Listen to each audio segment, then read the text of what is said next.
Hello, my name is Roberto Carlos and I am going to talk about two important systems inside the military communications. So let's see the overview of the whole presentation.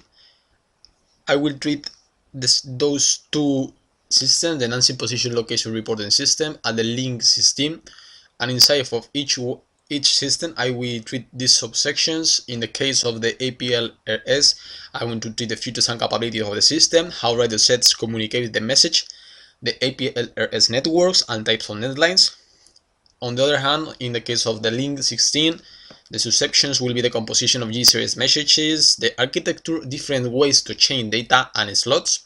So let's start with the introduction of the EPLRS. So the history of the position location reporting system dates back to the Vietnam War, where for trying to avoid conflicts such as the fratricide between troops, so we see that its role was to communicate data and position of troops on the battlefield to avoid these problems. So later, some system emerged as an improved one, and this one was the EPLRS, that provide us the communication, identification, and position location.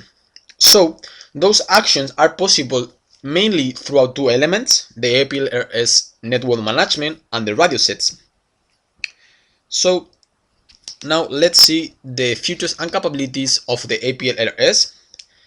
Before starting, I want to mention that each radio set has inside it its own internal router that allows real-time routing.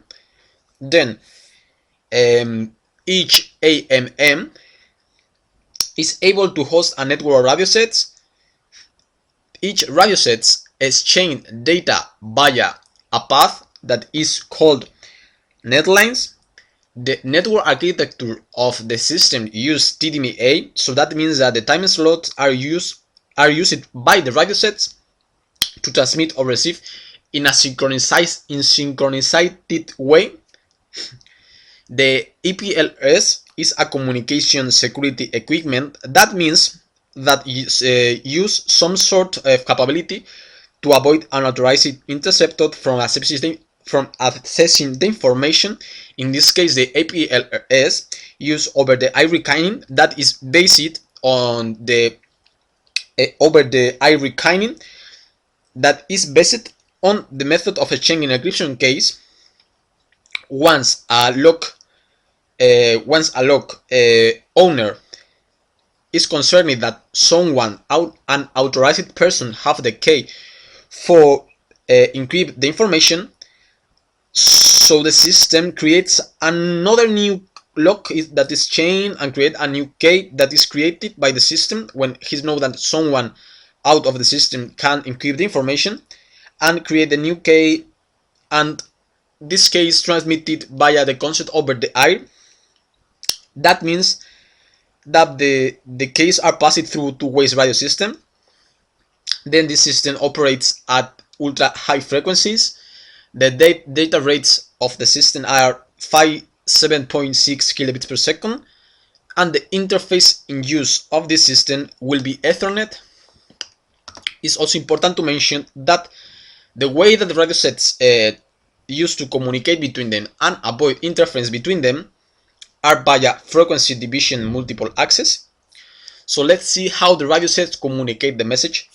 This is possible due to the management of the whole network via the EPLRS network management, that via Ethernet provides the port number at the internet and the internet protocol for each radio set in the network to be able to communicate with the other radio sets inside the whole network.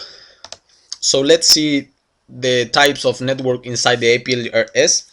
We have the acquisition network, the communication network, and the coordinated network. Let's start with acquisition network, that is mainly used to synchronize all the radio systems that composes the network via time synchronization, as I mentioned before, by the use of the TDMA. The other one is a communication network that pastes data via netlines from host computers. That is important emphasis in the host computers. two radio systems, not between the radio system themselves.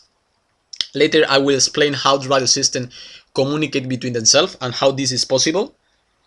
And the other network is the coordinated network. This network is used to coordinate all the tasks via the radio systems. Let's say the internet protocol resolution and position location. So let's see how it's possible to communicate the radio system themselves. This is possible between the union of the EPLRS network management and the radio sets that the ANM use a simple network management protocol inside the APLR network management inside the ANM to communicate with the radio sets via a single network management protocol agent inside each radio set to perform over the air. That means that the information to access to each radio set is given by this simple network management protocol and between all the agents that are inside the radio sets. And this network management is used as a standard for transmission and reception of information in wireless communication system. And to finish with this system, I am going to talk about the type of netlines. As we have seen in class, all the communications can be point-to-point, broadcast, and all that things. So in that case, the radio sets can communicate point-to-point or broadcast. And then we have 4 different types of netlines that I have, as I mentioned before. The netlines are the path in which all the radio sets communicate.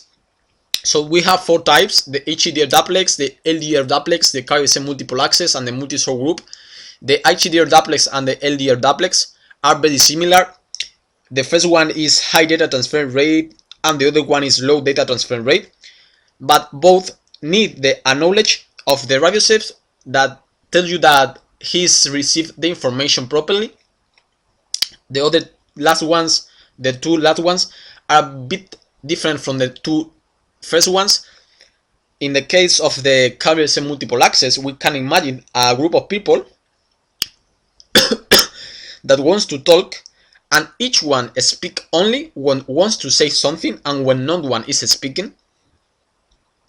So that allows a large number of users in the same network broadcast data by the netlines members, by the members of the network via the netlines. And in the case of the multi-source group, we can imagine as the carriers and multiple access as a group of people, but in this case we imagine that each people of the whole group owns a bullhorn, and that means that when someone wants to talk, is able to use this bullhorn and to communicate to the selected endpoints radio sets